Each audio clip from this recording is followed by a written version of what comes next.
Қазір адамның отанына, туған жеріне, халқына деген сүйіспеншілік сезімде махаббаттан басталады. Бұл дүниеде ана махаббатынан қасиетті нәрсе жоқ. Оның алдында адамның құтқарушы өзге дүниелер әсіп келеді деген екен орысша болады.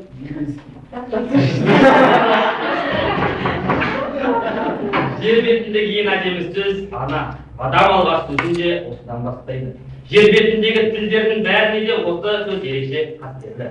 Ананың қолы ең қасиетті аялы қол, ол мені болса да атқара алады. Ананың жүрегі ең сенімді және сезімтал жүрек, оның сүйіспеншілігі ешқашан сөнбейді.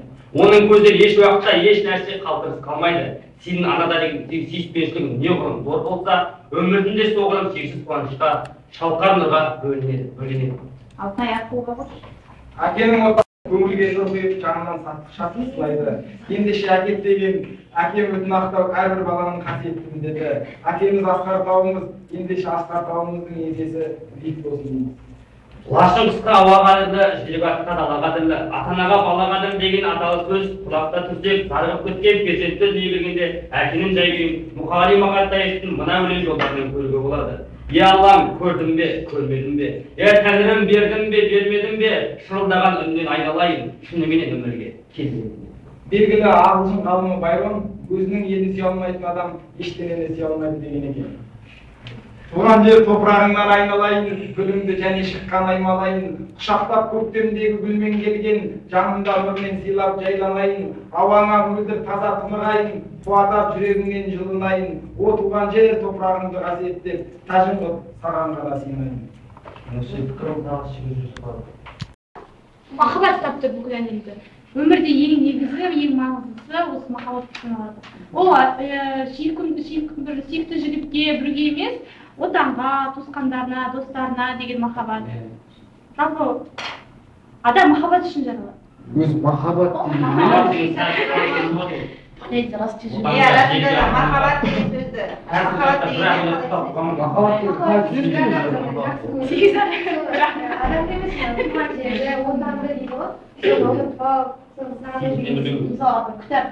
кітап келген махаббат, жұмысына деген махаббат, өнерде деген махаббат. махаббат деген не сөз? Сонда сезім асқақ арман. Махаббат сонша асқан емес. Сондай ғой. Махаббатын да өз түрге бөліп тастау болады, иә? Бөліп анаға отанға. Енді оның ішінде де бірнеше түрге бөлуге болады, иә? Жаңағы сезімге берілген махаббат деп. Романтикалық махаббат бөлек, иә? Сезімге берілген махаббат әрине студенттің арасында болады, иә? ұстаз бен шәкірт арасында да махаббат болады.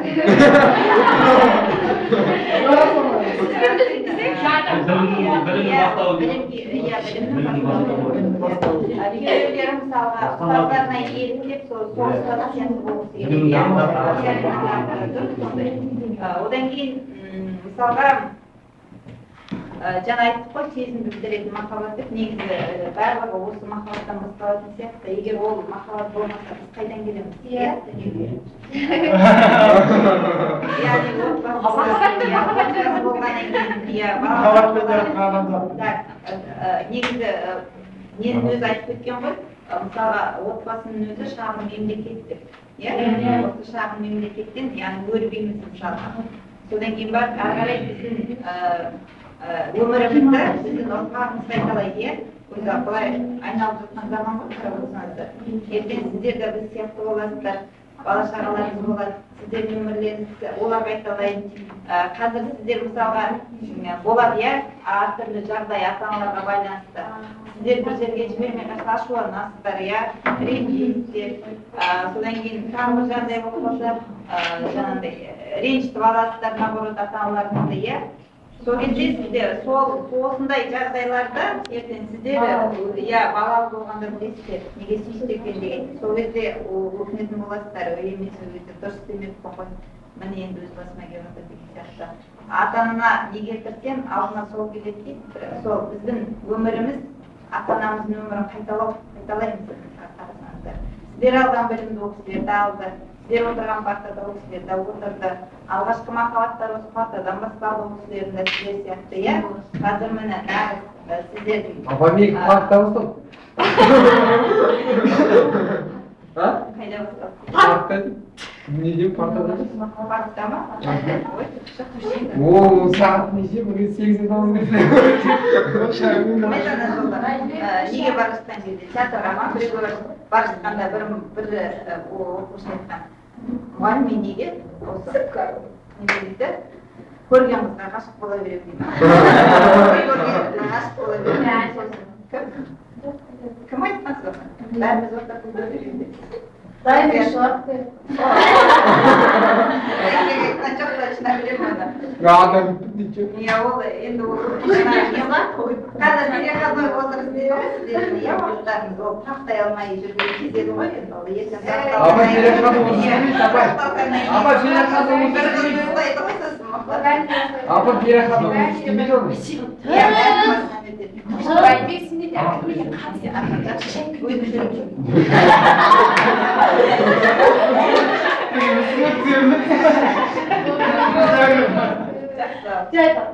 Отанға не махаббат? Мен оның түнін сүйем, күнін сүйем, ағында өзен асқартау күнін сүйем, мен оның қасиет түнін сүйем, мен оның құдіретті үнін сүйем, отан, бәрінен биік екен, мен оны мәңгілік сүйудемін деп Мұқағали жырлағандай, отан ол біздің кіндік қанымыз тамған жер, отанын шексіз көрген әр адам ол үшін ерлікке де барады.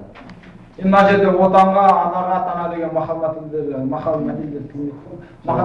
екен. Мен басын оқимын, артына жауап беріп отырсыңдар. Есіңдер? Отан сіздің отан?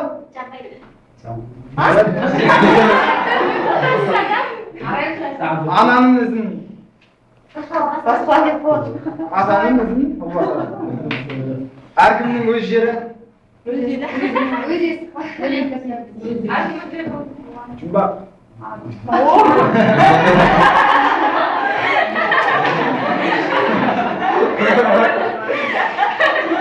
Әке жүрегі одан үлкен, ана жүрегі теңізде отанын сатқан жетесіз мұқаудың тілін анасы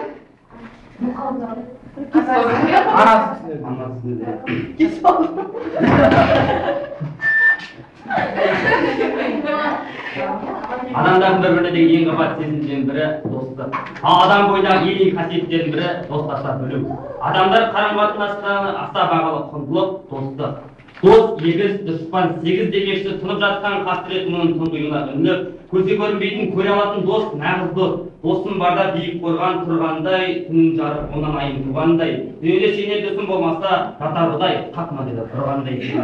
Достарына қандай қиын болса да, мәңгілік дос болып қалу одан қиын. Ат жарысқа арғымақтан шабыс болса, жат жақсы ағайыннан таныс болса, дос күліп дұшпанын табалайды, аяғың бір нәрседен салыс болса демекші, әттең қазір достықтың туын түсіріп, қадірін қашқан заман болды. Сондықтан нағыз достықты бағалай отырып, досыңмен дос болғанына шаттан, дұшпанмен дос болғанына сақтан деген нақты сөзді әрдайым есте сақтай білейік. Адал достық, ақ махаббат, ақ тілек, дүниедегі бар тәттіден тәттірек. Досым болса көңілді әрқашан ренжіте бетіне оның қатты кеп. Достық көңілдің жалауы, достық жүректің қалауы, достық озып біздерден еркін ертеңге барады. Қайда жүрсек, хат жазысып тұрайық, хат жазысып халімізді сұрайық. Екіншіміз күлдірейік күн болып, біреуіміз жүрген болса мұңайық. Сүйіспеншілік жүректен деді. Дос туралы пікір талас жүрген.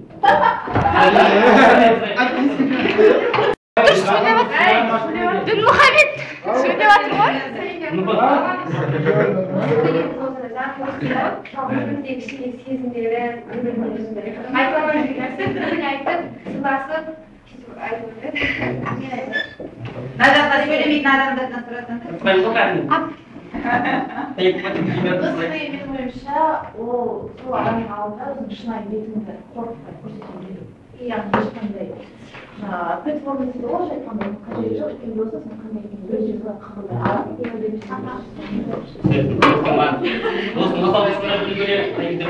Жаңа ешкім досым бар деп қол көтергендерге сұрақ алды. Қандай достарың саны? Шын дос екеніне қалай көздерің жетті? Қалай дәлелдеп кей көрсетеді кезде саны? жаңағы өзің айтқан әсерінде ол ешкімге айтпайды, өзі сақтап жүреді. И сосын жаңағы кей кезде өзінің кем нәрсем болып қалады, соны ол жөндеп отырады дейді, сосын көмегін көрсетеді. Ақылай. Дұрыс айтып отыра ма? Қиындықта Өз кемшіліктеріңізді белгілеп айтып отырады, осыны осылай. Өтсің ба сен он екі жоқ қазір заман.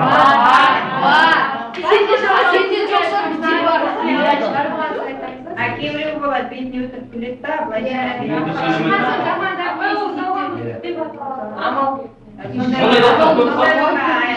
Алдан қалғандарың бар ма? Достықтан ба? Иә. Араласпай кетіңдер ма? Иә. Қалай ағайға? Көңіліңізге қалай қазір дейді? Бәрі дұрыс сеніп жүрген досың болса. Мысалы, сеніп жүрген досың болса, бала кезде бірге өсіп келесің, күнде көресің, күнде бір-біріне қолдау бересің, көмектесесің. Ал керек кезде сол досың болмай қалған кезде ол қатты өкінішті болады. Сондай доспен қанша уақытыңды құтқармай керек кезде табылады. Шын достар керек кезде табылмайды шындай дегенде. Шын дос деп бетіне айтып жүрганда керек кезде біреу де қалмайды. Қалса бір-екеуі қалады, оның өзі санаулы ғана. Ол достар қай уақытта Оны тема бастап өзі қашып жүргенде, қуанып жүрген немесе өзінде жаңағы өзі бәрі жақсы болғанда ондай достар көп болады. Бәрі достар бүгінде жиындарда. Жоқ енді жаңағы достарыңызға керек кезде таба алмай қалды. Ондай достар сосын қай уақытта көруге болады? Тіпті ондай дос бүгін адам.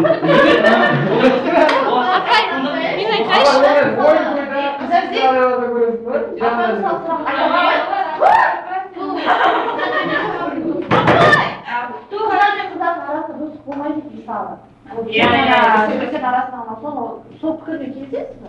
Өйткені қыздар көре алмайды, шын ақырмашына. Неге болады? Жоқ, болады, бірақ Апай, мен айтайыншы? Біз бірінші сыныптан бері әлі күшін араласамыз, бұл қазір жер орманды Сәтбаев қаласында тұрады. Осы жазда кетіп кетсе, екі бала тұрады. Екеуміз апасының екеуміз бір бөлек кетіміз, шашымыз ұзын болды, артымызға екеуміз бойымыздан ғана енді араласамыз да ол бір кішкене бітте болды. Артымызға қарағанда екеуміз шықмайрамыз. Әлі күшін араласам, мен тойында болды, қыз жолдас болды, бірінші тұрмысқа шықтым. Сондай достар көп болғанда. Енді ол қыз бір үйден жалғыз болды. Ал мен көп отбасы үйден шыққам, бізде алты болды, мен соңғы екеуміз жақсы дос болдық. Ал ол қыз жаңағыдай шынайы дос болды деп айта аламын, өйткені барлығы бүкпейтін, жазбайтын, бетіне айтып салатын, сондай болды. Бір үйдің жалғыз болғаннан кейін ерке болған жоқ. 3 жылдың арасындағы жалғыз болды.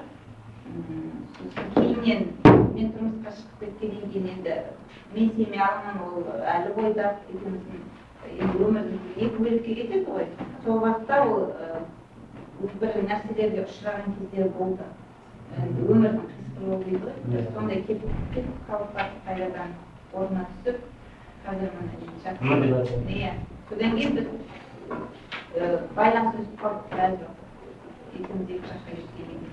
Содан кейін қайтадан тауып алып, енді қазір ақпарат көп, информация жетеді, қайдан тауып алып, қазір қайтадан жақсы қарым-қатынастамыз. Мен жерге барғанда оның үйіне барамын деп көтеремін. Ол Астанаға келсе міндетті түрде маған жұмыс. Сосын ауылға барғанда бірге кездесемін. Ауылда кейде. Сосын қазір бізде бар ғой. 5 жылдық тойда өмір. 10 жылда. Сүйіспеншілік жүректен деп Шәкәрім Құдайбергенов айтқандай, сүйіспеншілік екі адамның жаны мен рухына ортақ. Жақсы көру деген бір ұлы қасиет. Махаббат мөлдір әлем, теңесерлік қане күш, махаббат асыл арман мен өртенің жану сағыныш, махаббат мұңға жат екен, құдірет оны атты да, махаббат ғажап ақ бөкен, айып қалсаң қапыда. Неміз ақылы гөрден махаббатсыз тіршілік мән жоқ десе, Абай бабамыз махаббатсыз дүние бос деген екен. Ғашықтық сезімін Абайдан артық кім білген? Данабай сол ғашықтық туралы былай жырлаған екен. Ғашықтық тілі тілсіз тіл, көзбен көрде іштей біл, сүйсе жастары қат емес, мейлі илан, мейлі гүл, оны тілге етіп оңтайлы, қарыпсыз біліп сондайды, біліп алып қоюшы ек, енді ішіме қонбайды.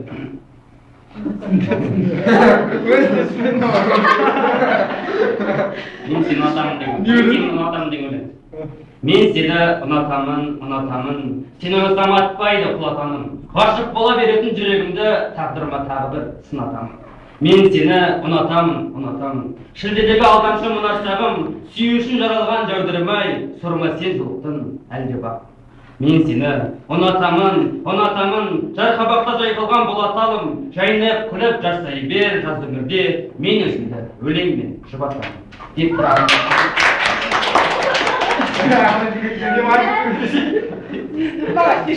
Папасын өлең жаңа. Папасын. Болат, отарбай.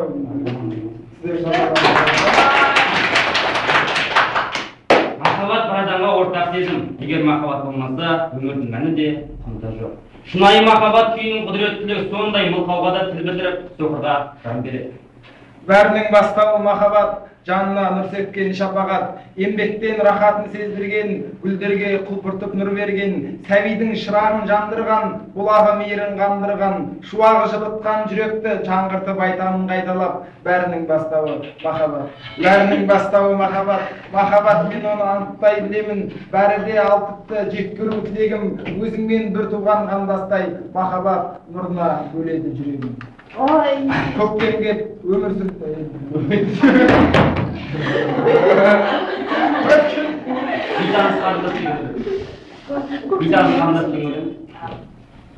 Бейтаныс көңілсіз қарындас, қара көз, қолын шаш, қиғасқас, жүзді неге мұң торлаған, тәуітім болай, тек айтшы қарлық.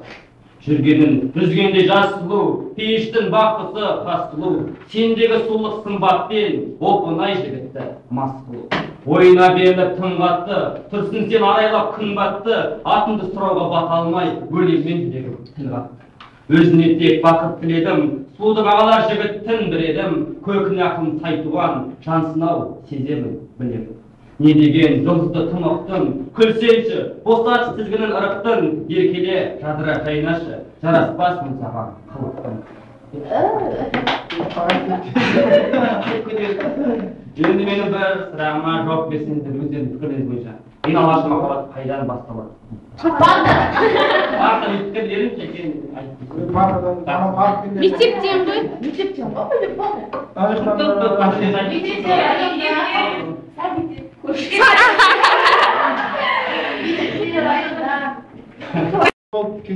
Толы болса ғана мейірімділік, адалдық сияқты асыл қасиеттер байқалып тұрады. Мен қазір бұрында аты алтын әріппен қалатындай ғашықтардың біреуін айтамын, екіншісін сендер айтып тұрасыңдар. Ләйлі! Дұрыс! Күжібек! Баян сұлу! Зылиха!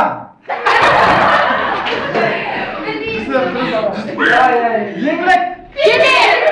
Мамыр! Ақан! Сире!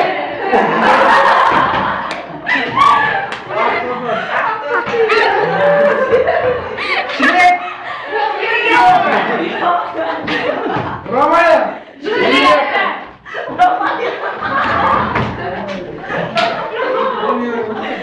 Мен мәжінде Құралтай Райымбекұлының махаббат монументі шахид кешкен ғашықтардың ғазалын қағазға емес жүрегіме жазамын. Адам ата Хауанадан үйренген махаббатта ардақтауда қазағын.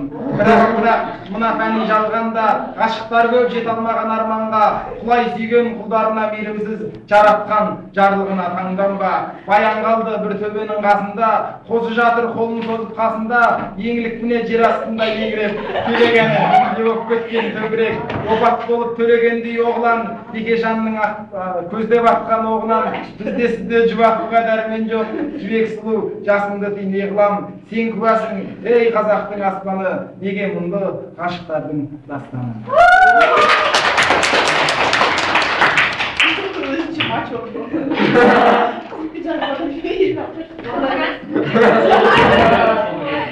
Сол бір тез деген өлең.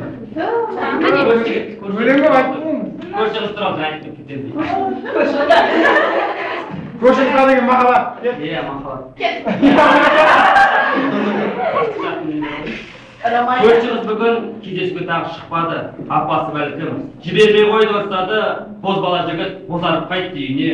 Бозарып атқан ақ таңға киіп дейді. Шіркін-ай сол кез тағат тосқан құрысын, ауада жүріп аңдыған есі құрысын. Лүпілді жүрек естілмес басқа дыбысын, әттіні әттен бәрібір сол кез шыбысын. Жағанда жайлау, кездесу сенің жұмысын, өзінше сен де жігіт боп қалдың болысын. Үңкәр жаныңды бір көріп қалсаң көшеден, түнгі өкпеңді қастығым сәтте ұмыттың. Бозбала дәурен, сен қандай таза ірісін, қалтында тесік жоқ мүлде тиын кірісін. Маңғассың бірақ жаралматтай жүрісін, қажетсіз саған ақша да алтын күмісін. Ал қазір кімсің, қалай өзіңді тынысың, таутылға емес тағдырдың тәлкек қолысын, тәубеші біреу әйтеуір тірісін, аялдамадағы шұбырған көктің бірісін. Махаббат барлық адамгершіліктің бастауы болғандықтан шынындағы жүрегі.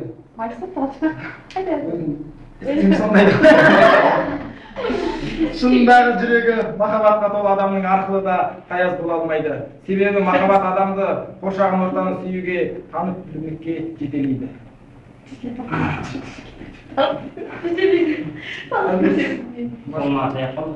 Барлықтарыңыздың жүректен ұялаған махаббат сезім оттай лаулап, өшпей ізгіліктерінің бастауы болсын. Осымен бәрі махаббаттан басталады атты тәрбие сағатымыз осымен аяқталды.